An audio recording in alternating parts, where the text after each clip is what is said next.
Students, welcome to this e-learning session. This is third lesson of Maths 2, that is circle.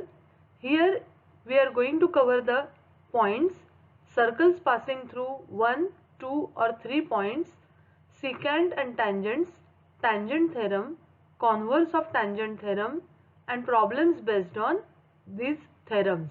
Also we are going to recall whatever you have studied in earlier standards.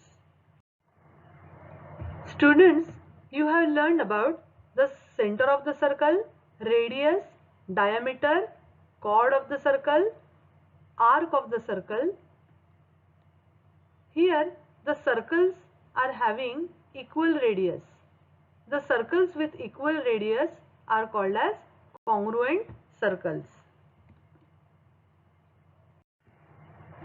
The circles with common center are called as concentric circles. The circles cutting one another in two distinct points are called as intersecting circles. Students, you have learned these theorems in earlier standards. They are: the perpendicular drawn from the center of the circle to the chord bisects the chord. Secondly, the chords which are equidistant from the center are equal in length, and congruent chords of a circle are equidistant from the center of the circle. If we have a point P, then we can draw infinite circles passing through a single point. Now, if we have two distinct points A and B, here also we can draw infinite circles passing through two distinct points. Why it is so? Students, you have learned earlier that points on the perpendicular bisector are equidistant from the end points. Here the end points are A and B, and this line is the perpendicular bisector. Now all the points on this line are equidistant from A and B. Let us choose point C1.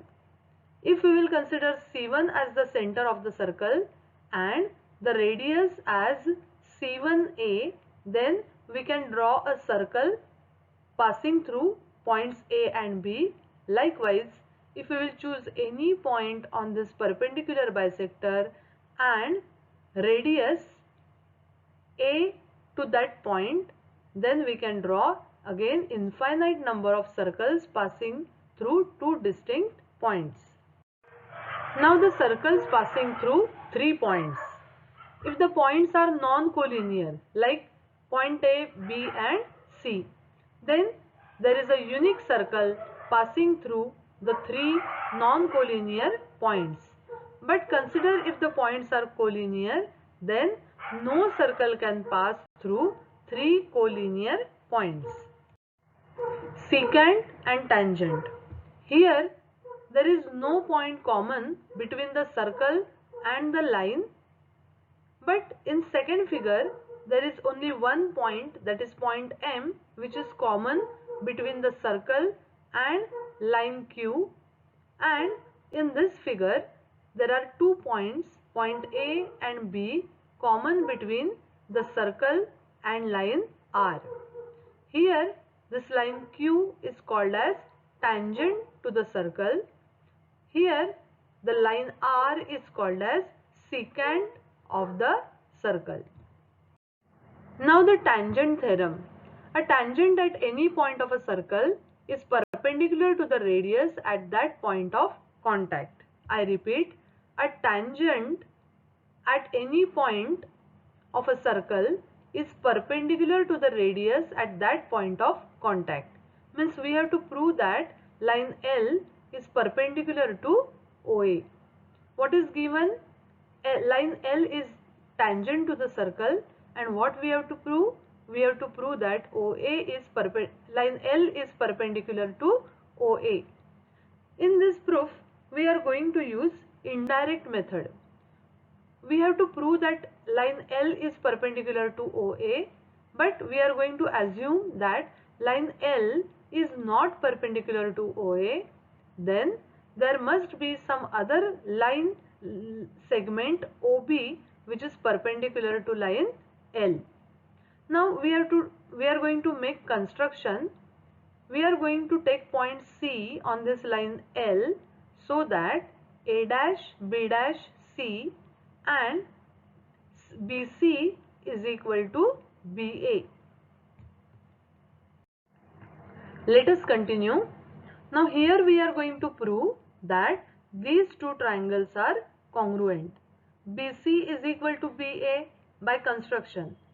Angle OBC is equal to angle OBA because both are 90 degree, and OB is congruent to OB because it is common side. So the two triangles are congruent by SAS test of congruence. So we can say OA is equal to OC, and the reason is CSCT. Means what? OA is equal to OC. Now remember, OA is the radius, so OC also is the radius. If A point lies on the circle, point C also lies on the circle. It means that line L intersects the circle in two distinct points A and C, but line L is tangent. So our assumption that line L is not perpendicular to radius OA is wrong. So line L must be perpendicular to radius OA. Now the converse of tangent theorem. The statement is a line perpendicular to a radius at its point on the circle is tangent to the circle. Here M is the center of the circle and Mn is the radius, and it is given that line L is perpendicular to Mn at point N, and we have to prove that line L is the tangent to the circle. Means what? We have to prove that there is only one point common between line L and the circle.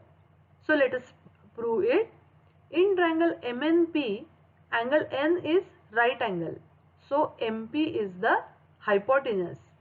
We know that hypotenuse is always greater than the other two sides of the right angle. So MP is greater than MN. It means that if Mn is the radius, point P cannot be on the circle. So in this way, if we will choose any other point on the line, for example point P, MP will always be greater than Mn, and so there is no other point common between line L and the circle. It means that there is only one point common between line L and the circle, and that is why line L is tangent to the circle at point N. Let us solve typical problem based on these theorems. What is given? The radius of the circle with center C is 6 cm and AB is tangent to the circle. We have to find angle CAB. Angle CAB is equal to 90 degree. The reason is tangent theorem. Secondly, we have to find the distance of center C from line AB. Whenever we have to find distance, we draw a perpendicular, and the perpendicular, if we will draw, it will be CA, and if radius is 6 cm, this perpendicular distance is also 6 cm. We have to find BC also. What is given? AC is 6 cm, that is radius, and AB is also 6 cm. And we know that angle CAB is 90 degree. So by using Pythagoras theorem, we can calculate BC. BC square is equal to AC square plus AB square is equal to 6 square plus 6 square is equal to 36 plus 36 is equal to 72. So by taking square root of both sides, we get BC is equal to root 72, that is equal to 6 root 2. The fourth sub question is find the measure of angle ABC. Now we know that angle CAB is equal to 90 degree. Reason? Tangent theorem. It is given that AB is equal to AC, both are 6 centimeter. So what type of triangle is this? It is an isosceles triangle. Base angles of isosceles triangle are congruent. So angle ABC is equal to angle CACB. Now we know that angle A plus angle B plus angle C is equal to 180 degrees. Reason? Sum of the angles of the triangles. But angle A is equal to 90 degree. We have proved over here. So 90 plus angle B plus angle C is equal to 180 degree. So angle B plus angle C is equal to 90 degree. We have also proved that these two angles are congruent and their sum is 90 degree.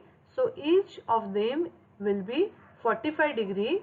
The reason is from statement 1 and 4.